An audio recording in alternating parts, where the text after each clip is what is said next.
we got 18 rolls on there, double stacked. But the front of the trailer don't have anything. It just has 4 rolls on the front. I didn't double stack. I could have got 22, but they only wanted 20. But I'll just make a second trip with 5 rolls on it. It just wasn't worth it to me to go ahead and throw 2 more rolls on the front, or 3 more rolls, and then just turn around and have to haul back 2 rolls. You see what I'm saying? I was gonna have to make a second trip anyways. So we got a pretty good haul to go on, and I'm just taking it easy. I ain't hammering it. I've got the way those freaking rolls set on there. I had to double strap almost everything just for a peace of mind, because they are beehived and they don't like to ride right. So it's good hay. I hope we don't lose any of it. But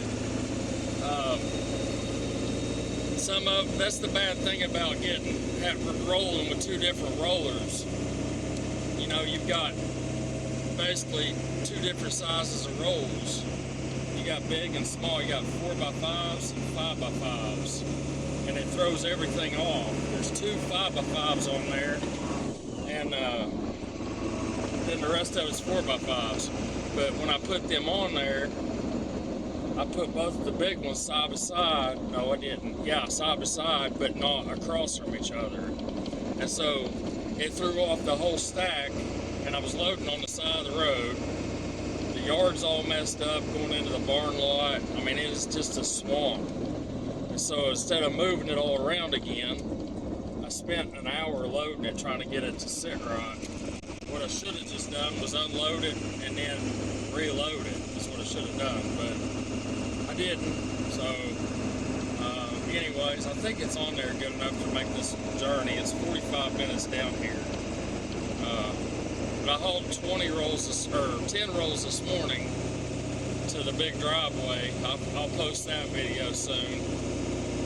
But yeah, it just sucks the way that's all sitting up on there. I don't like it at all. Some of them are like slanted, and I pulled one strap one way and then put my ratchet, one of my other ratchets, on the other side, so it would like pull it both ways, if that makes sense to you.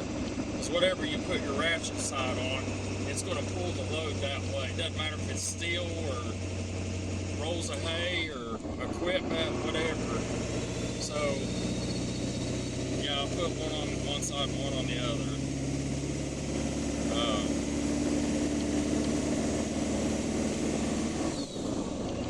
I was looking at something. So last night I loaded those 10 rolls right after it rained for 2 days. I mean, as hard as it could rain. Most of this out in here is flooded, and or gotten up really high. It's not all flooded like it has been in the past, but you can see the road, how much water was on it at one time. But so I got those loaded, and I had the dogs with me, and I come out onto this road, but going back towards Grayson. This is Route 1, and they put a sign up that said, "High water, turn around, don't die." So you can see the river over there. It's right next to the road. It's pretty high. It's went down a lot so far, but anyways, I come around through there. You know, 10 rolls, you can go pretty fast on. You know, I was running probably 50. They put that sign up right by the water crossing, where the water was crossing. I had no way of stopping, and you know, plus I couldn't turn around anyways. Man, Roscoe was hanging out the passenger side window, and man, he got covered.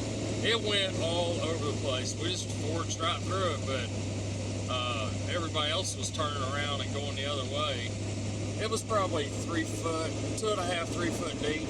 It washed the engine down. That's how deep it was, because the steam was completely rolling out from under the hood, and it washed everything off under there. But I don't like doing that, especially, you know, not slowing down and looking to see where the road's at, or if you can see ripples, you know, whatever. But yeah, anyway, so then I get back to where I'm staying at, where I got my camper at, and I pull in the lot, and of car was coming around by where you park your like goosenecks and stuff, because they have a lot of hotshot guys come in and spend the night and then roll on because they go to the refinery. But anyways, I pulled in there to get out of his way, and man, this thing sank up about 3 inches deep on the tires. They're basically, they say all-terrain, but they're more of a street tread. I got in that with that hay on there, and I was stuck. I couldn't go either way. Even though, you know, I got new worn lockouts, or not new, but those worn lockouts. And back when it was snowing, I had put the drive shaft back in it, but the cardan joint was in bad shape already. And then I was hauling hay and tore the cardan joint completely out. I threw the drive shaft out again and put a big dent in my oil pan on the other side. On the side, you know, it has a dent on one side anyways, and now the other side's got it, this side's got a dent on it. But luckily it didn't punch a hole in it or nothing. And let's see, so then this morning I had Jennifer come pull me out with the Coyote 5.0 F-150. She's like, my truck ain't gonna pull that. And I said, Jennifer, this is nowhere near as bad as what you had to do on the interstate. And she's like, true. So I just told her to put it in 4-low, and all I needed was assisted. Like, I could back up about 3 feet and go forward about 3 feet, but I couldn't do anything with it. And so, you know, I came in at 11 last night. We got rained out yesterday, and so I was grabbing gears like second, third, and just rolling cold trying to get unstuck. So I just had to just shut it down and let it sit there overnight. And yeah, anyways, so we got that unstuck, and then I took it up the big driveway, 10 rolls, you know, and got that delivered. And now we're gonna haul this down here. We'll probably haul the other load tomorrow. I've got to meet a guy at the farm to get 2 more rolls. He's gonna buy 2 rolls, and then all my hay that I have is sold.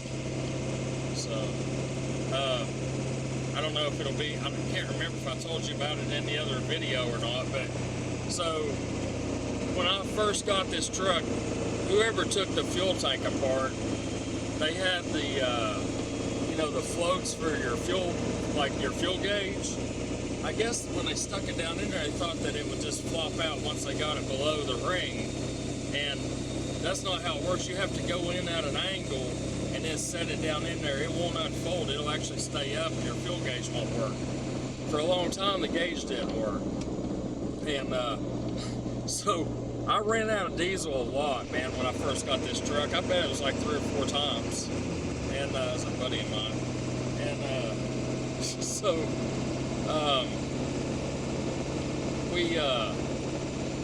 I had a 20,000 pound excavator on here that I had taken out to the farm and worked, and it was heavy, man. I mean, like, total gross was ridiculous, you know. So anyways, it's like 11 o'clock at night, and I thought, man, I would just set my odometer and I'd know pretty much how much fuel I had left, because I'd ran out so many times.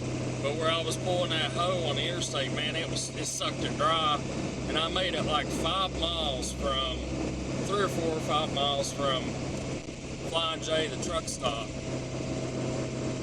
And the guy I bush hogged for, that's some of his equipment right there. He's clearing that off, but it has nothing to do with what we're talking about. But anyways,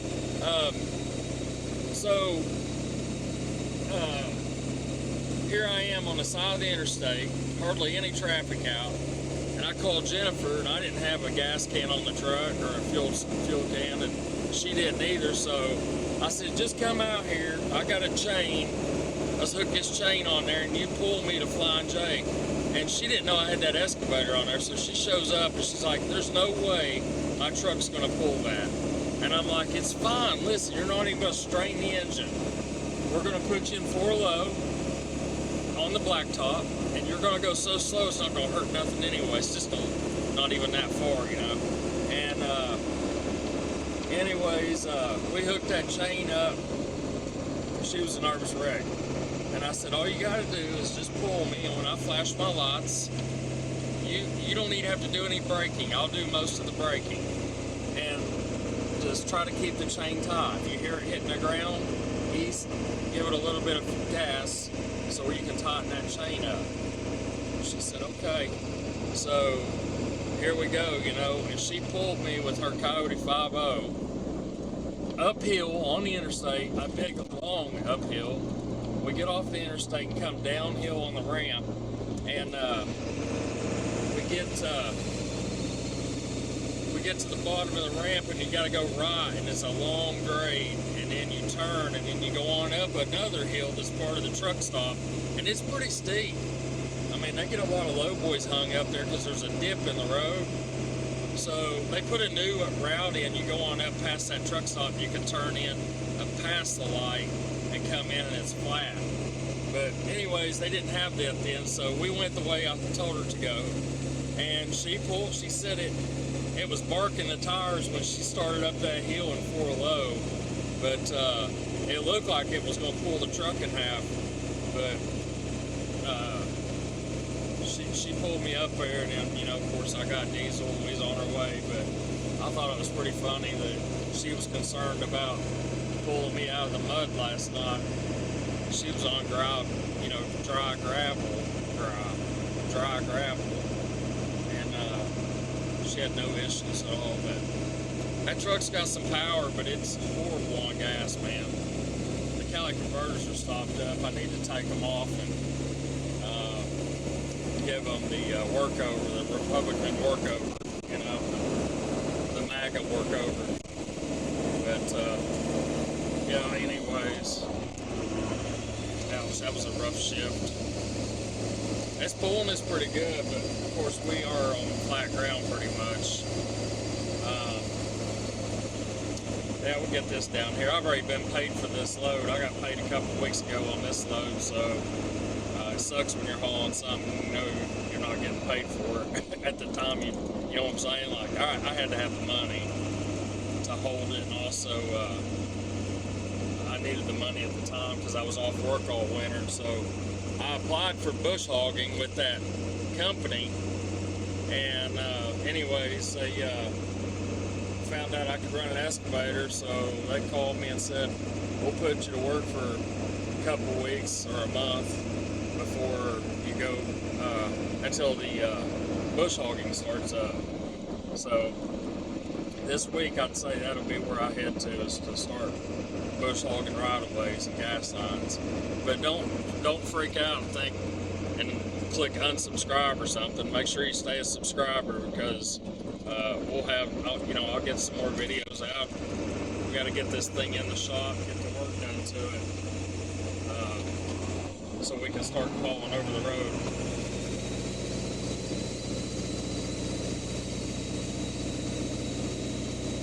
I got a guy right on my ass. I don't know why people do that when you got a load of hay that looks shady as hell anyways. Why would you want to ride right on somebody's bumper? But this is a decent little grade here. We're in 4th gear. It's not even a grade really, I don't think. Yeah, that's a pretty good one here.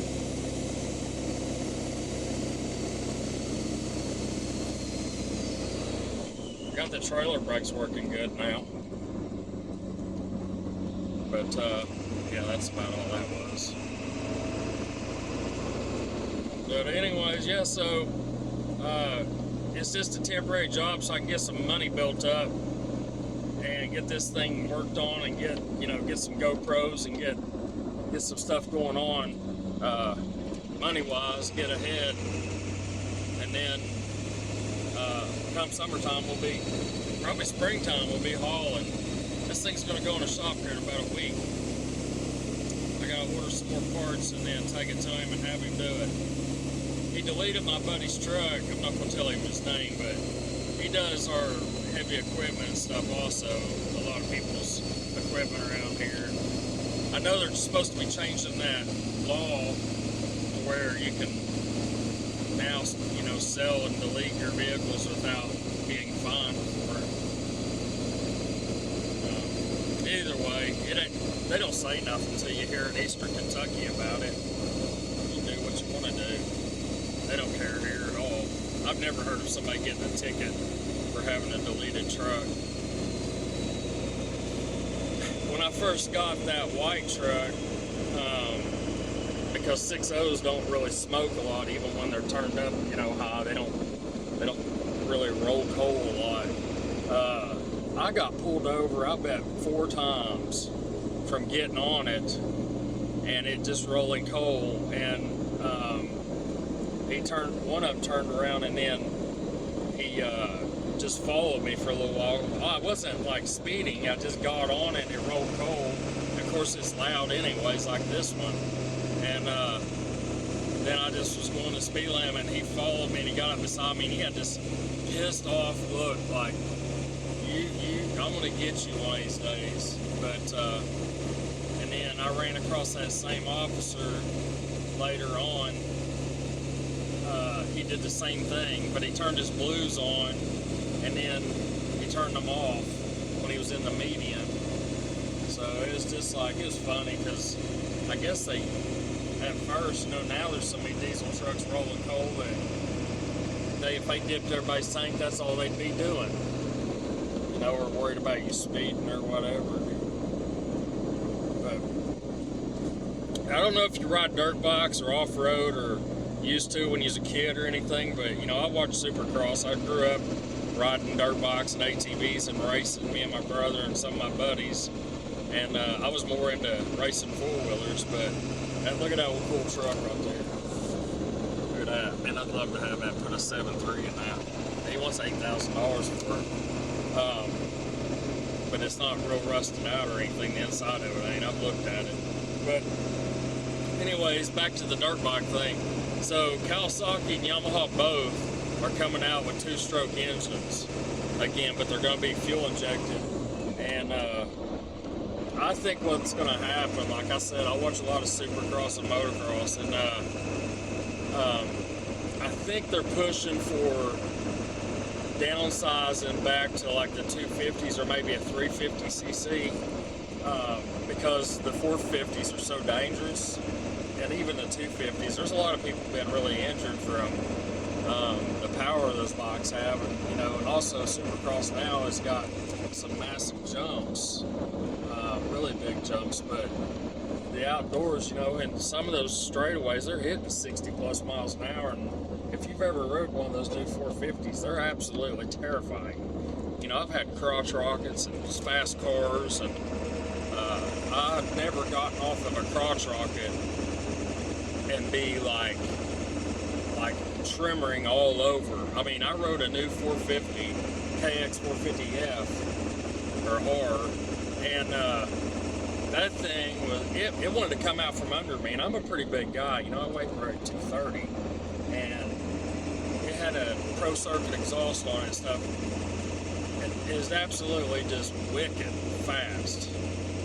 And but anyways, off the dirt bike scene, we're truck guys. But yeah, so we'll get this load. We got a good grade. I'll probably be going really slow when I hit this one grade up here. We're gonna probably be walking up it by the time we get up it. It's a long, long grade on the double-A highway. But yeah, I hope y'all gonna having a good new year, like this year starting out. Everything's going smooth. It's been rough waters on this end, but we're getting through it. At least I'm alive, not dead, you know. Thankful for that every day. But yeah, we'll get, hopefully it'll get better. We'll get this truck worked on, get the stuff done to it. It's got a really bad boost leak. It's leaving soot in places that tells you like you've got, well, I got an exhaust leak, but the oil that I'm seeing that's from a boost leak. You know, the oil that goes to the turbo, so turbo's leaking or something. And like I said in that last video that I haven't posted yet, I'm gonna pause until we get to where we're going, but until we get to the next highway, because we're at 20 minutes now. But leave me a comment on what turbo you would pick with, you know, I got stage 1.5 injectors. That's first gear. I didn't want to take off really.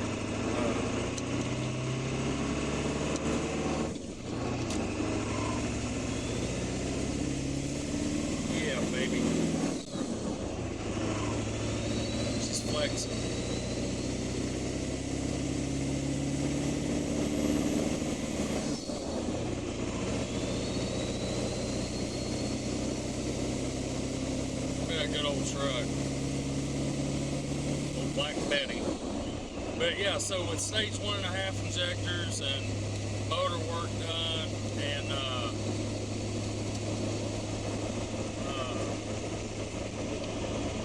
bigger exhaust, the heads have been done on it. With that stuff done, what turbo would you pick if you were going to buy a turbo? And let me know, you know, like why or whatever you'd want to do that. Pick that turbo. I don't want to go like the best of the best. I just want something about probably the best budget I could get for a turbo, like, you know, under $1,500 if possible, or somewhere right around $1,500. That's what I would like to do on a turbo. Maybe $2,000, but I don't really want to go above that. Actually, I'm not going to go above that. If I can't get one for probably $1,500, I'm probably not going to buy it. I still need to change that wiggle wheel out to 5+5 instead of that 7+7. But just let me know what you think. Leave me a comment. And I got, you know, like I said, I got to get 2 new rotors for the back and 1 new caliper. I may just get 2 new calipers and have the oil leaks fixed. And let's see what else was there. Do the front end. That's $1,000 alone. 1,100, something like that for new U-joints, and that's what everybody around here is charging. That's 1,100, 6 gear. I could have detuned it. I was on 5. We'll get the next one here. Here we go. We'll get it this time. Those people's brake lights are on in front of me. I thought they were like gonna hit the brakes or stop or something. I guess they're just driving with their foot on the brake. That's why I wasn't like trying to pick up pace, you know. Oh well, I'll pause it and then we'll get there. There you go. That's 1,100. If I back out of it and drop the boost down, and then my EGTs will start to fall off.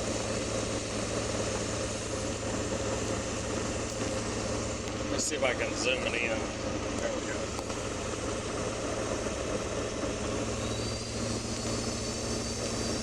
See the EGTs climb up there.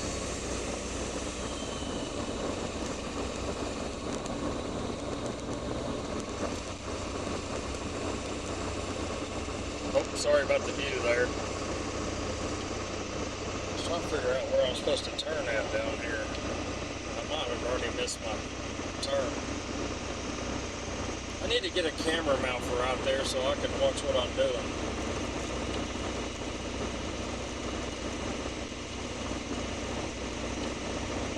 There's a road right here I've got to turn on to make it a little bit easier on everything.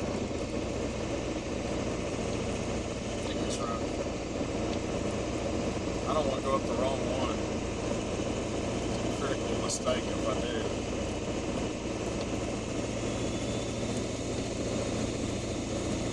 I think it's right there on the left, but no.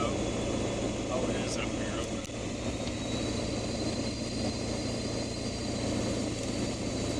I see it up there. We're going to go this way, and that gets us around that big, long grade. But there's still a good steep one back here. Off the road. Sorry the video's so long, it's just a long trip down here. I think it's right here. Hell, I'm about scared to turn, I'm not sure if that's it or not. I think that was it. Oh well, we'll just go down here and turn in. It looks different.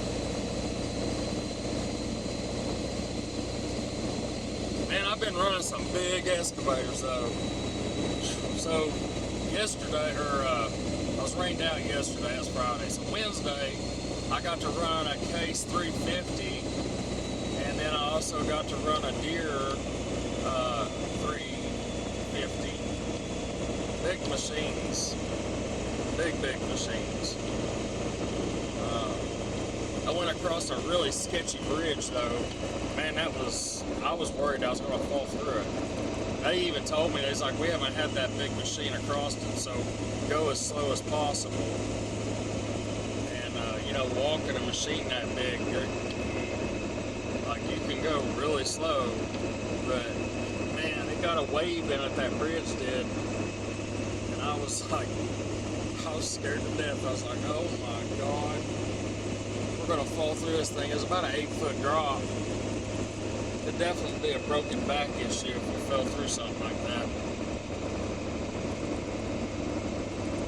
We're going to go left, I think.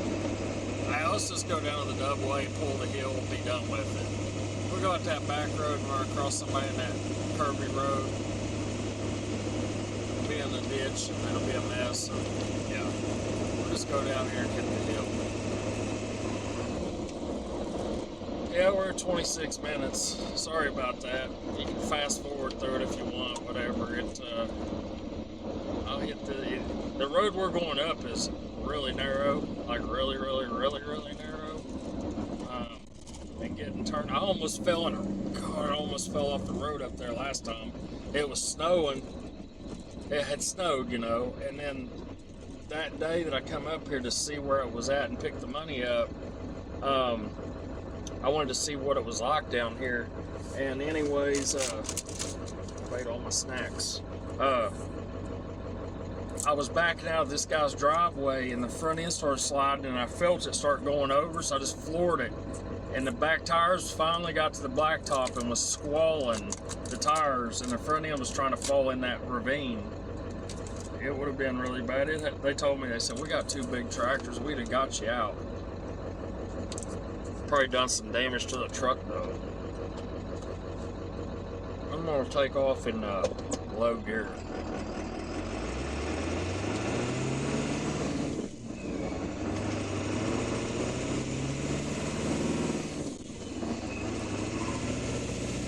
Go, boys.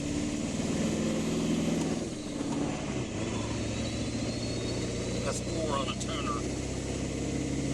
They're 40 mile an hour.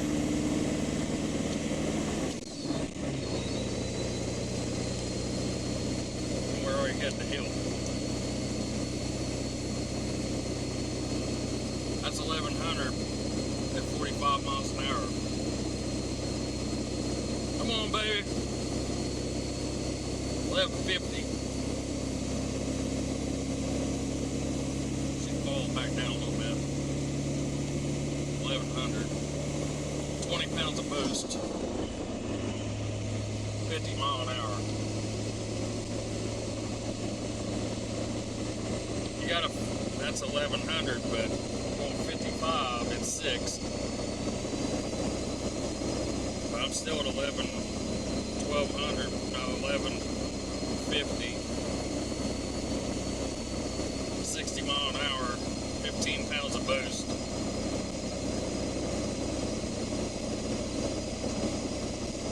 I can detune it, but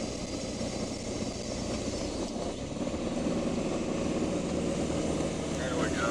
She's gonna have to set in right there. We're up to just set in right there and let her climb. That's heavy load on there. I might have to go to 3rd, maybe. That's 1100 for 5th, I mean.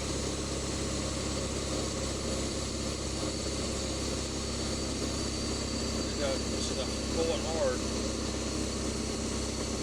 I'm trying to back out the throttle a little bit, so my boost dropping a little bit, but so is my UGTs. Now, I could detune it, and it would definitely fall off, but we'd lose a lot of power with this shift right here.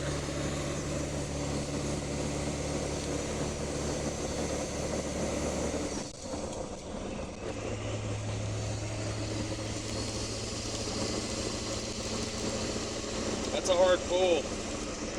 Those are like 1,100 pound rolls each. I'll show you when we get out down here.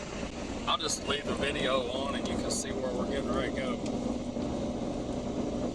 That's a long pull right there.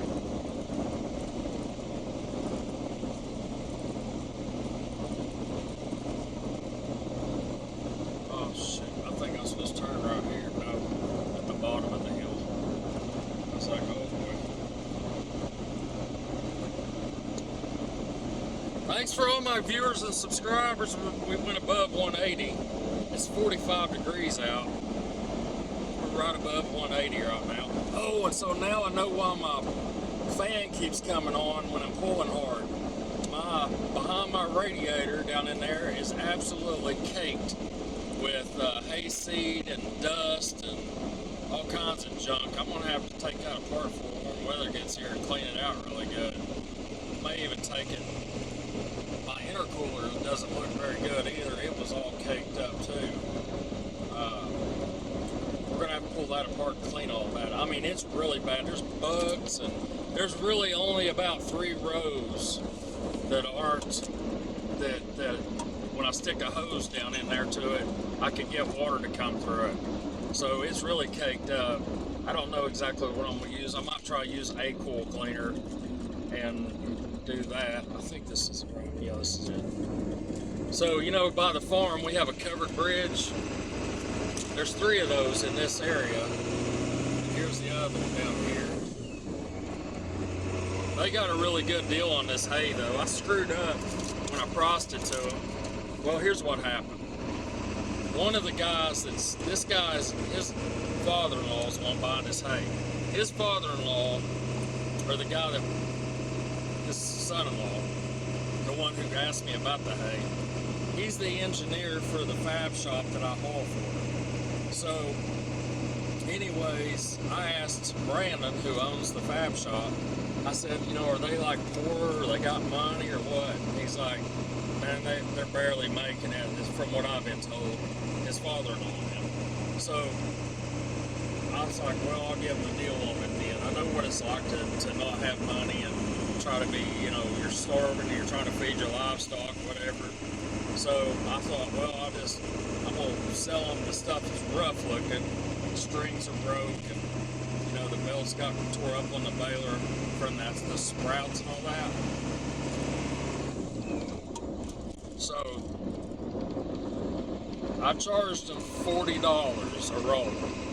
That's way cheaper, and they ended up getting the good hay. Here's that covered bridge. Look how pretty. Well, it's flooded right now, but it's normally really pretty in here. But you could drive across that one. I wouldn't go across it with this load on there. Yeah, weight limit 3 tons. It would definitely fall through that. But, yeah, so, anyways, I get out here, and it's a pretty nice place, and they both drive new vehicles. You know, so I'm not doing that anymore, like, you know, it's just going to be a flat rate, what I normally charge, $50, $60 a roll, and that's it. Like the hay I hauled this morning, that was $70 a roll. $60 for the sale of it, and $10 a roll to haul it. Now, here's where it gets fun. We're getting ready to go down this narrow road.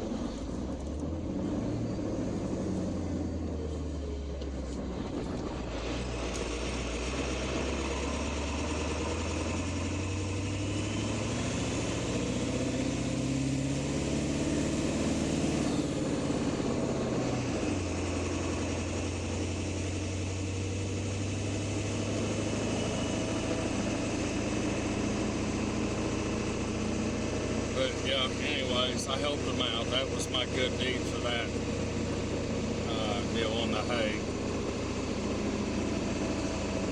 But I guess everybody has a different idea of how someone lives or something. I don't know. Or how much money they have or whatever. I was just trying to help them out. And they got a really good deal.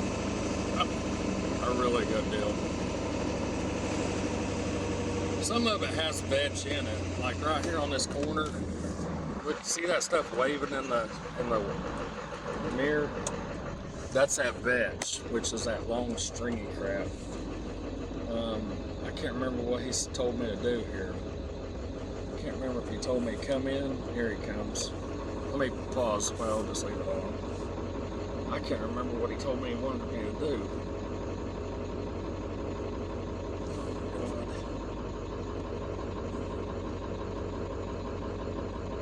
356,000 miles. How you doing? I couldn't remember what you told me to do. That lane there, yeah. I'll just pick it off there, and then I'll take it over, put it, you go on. Can you How go? many roads you got? Hang on a second, I can't remember. Well, so there's 13. No, there's 14, 15, something like that on there. Okay. Some of them are double stacked. Let me You'll see. try to bring the rest up today, or?